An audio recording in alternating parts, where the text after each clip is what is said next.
People count. You count. And you can count on us to deliver real people stories from around the territory. This is People Count. Hi, and welcome to People Count. I'm your host, Steve Garcia, and today on the show we have a very special guest. His name is Anthony Begonia, and he works for the SoCal division as the, we'll just have him explain what he does. Anthony, how are you doing today? Hey, Steve. It's really good to see you. I'm so proud of you with the show People Count. And you asked what I was doing, and I'm now the Director of Entertainment Industry Relations. It's kind of a long-winded phrase, and I do that for Southern California. Okay. So could you kind of explain what happens? What's your day-to-day schedule? Well, everyone wants to know that question, but no, I'm just kidding. I think about bacon because I like bacon, and of course, there's 6 degrees of Kevin Bacon. And because the Army serves so many people here in the U.S. and internationally, we say about, stats roughly between 25 to 30 million people annually. We can say that's about 1 out of every 100 people in the population that has a direct or indirect relationship with the Army. And amongst that population of people we help and serve would be athletes, entertainers, people in the tech industry, many people that are kind of make up the demographics of the entertainment industry. And so those are folks we're just trying to get reconnected with and try to reestablish a connection with them. Oh, wow. That's very cool. So you just had something really interesting happen the other day. Could you elaborate for us on that? Yes, my son had his 6th birthday. That's exciting. Oh, you're talking about the Israel Houghton concert. Israel Houghton concert. You were asking me about that. I'm sorry. Yeah. Well, it was exciting. It happened a couple days ago, and it happened at this very beautiful theater, the Belasco Theater, and they were a major sponsor. Now, the event, we were just really a third party, and what we have is this Friends Network called TSA ENTCOM, which stands for Entertainment Industry Friends Network Committee.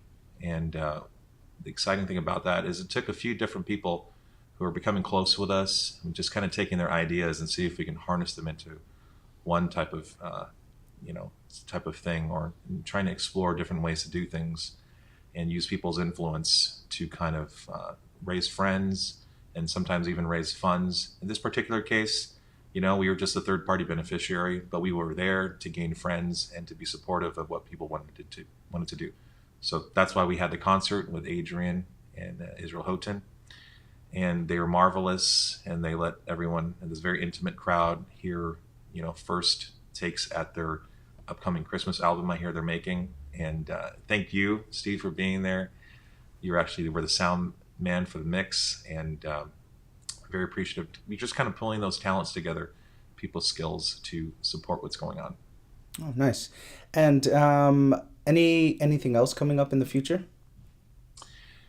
Lots of things are on the horizon, just mixing in with things that we already do, trying to capitalize on what I call the quote unquote, the very busy Salvation Army calendar, trying to maximize energy and put different types of volunteers who might have an expertise to help out on what I call that existing calendar. Because, it's a full calendar usually.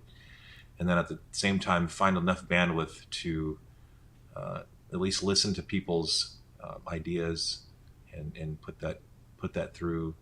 I like to say, well, people have this very intellectual capacity and capital that we have to listen to. If they were successful in some sort of arena, it'd be very wise for us to kind of listen to how they do things and see where that can kind of work out within our structure. So like the Hollywood Christmas parades come back up. We're probably going to be in that again, which is a nationally broadcast show here in Hollywood. And we're probably going to be in that again. We haven't probably had a band march in that for over, what I heard the other day, probably over 20 some years. And it's the longest existing Christmas parade in the country, 86 years, and it's nationally broadcast. And if we can do those little things, insert ourselves, if friends let us in these types of things, and it benefits the entire Army, I think these are positives. Okay. So speaking of that, how would you say you would encourage somebody who's at a local corps to do something similar to what you're doing? Because most corps wouldn't have somebody of your capacity there, but how would an officer input himself into the local community? Where would they even start? It's a very good question. And first of all, I want to let you know I'm wearing the shirt, the Saving TV shirt. I don't know if you can see that. I wore this specifically for the interview today because I'm a big fan of Saban. Now it's kind of there, part of its inception.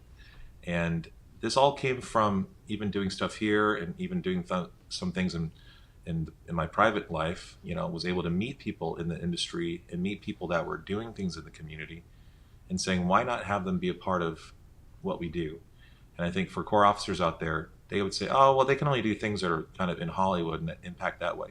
But you know what? There's local entertainers. There's people that want to do things.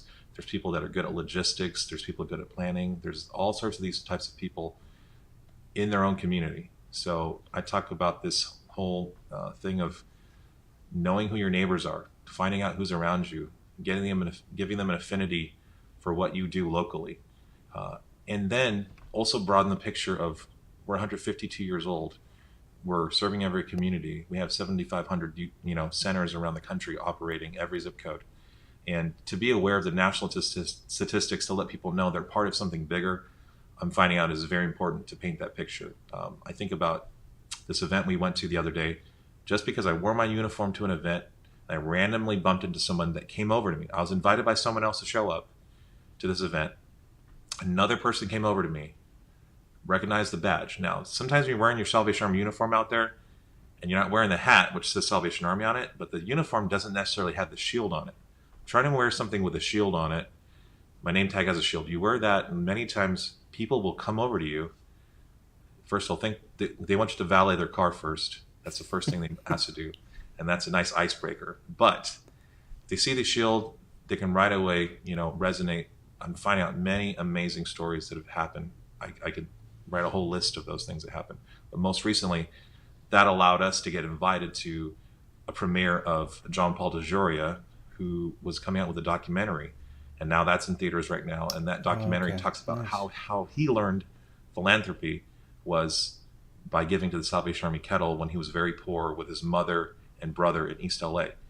Now, I knew about that story, and there was no way I was going to figure out a way to navigate. Well, I was trying to figure out a way to navigate to get to them. And I know it was going to be a process. But the fact that that was all circumvented by me wearing my uniform somewhere, someone coming over and telling me that information, that we just saw this screening, you should really contact this publicist and you guys should really show up. And that happened just by being there. So again, wearing that uniform out there in public, like I wore my uniform to the event on Monday. It got drenched. It was hot. I was all sweaty. And so, but that's where it should be. It should be out there. It should be getting dirty. It should be being made aware to people that it's out there. But not just a uniform, but that emblem. It's something that either says it or the shield. And people will find it and they'll want to talk to you. Okay. All right. Well, thanks for coming on the show. Really appreciate your time. I miss you, and I really thank you for your time. I know that felt long, but I'm going to come see you, okay? All right.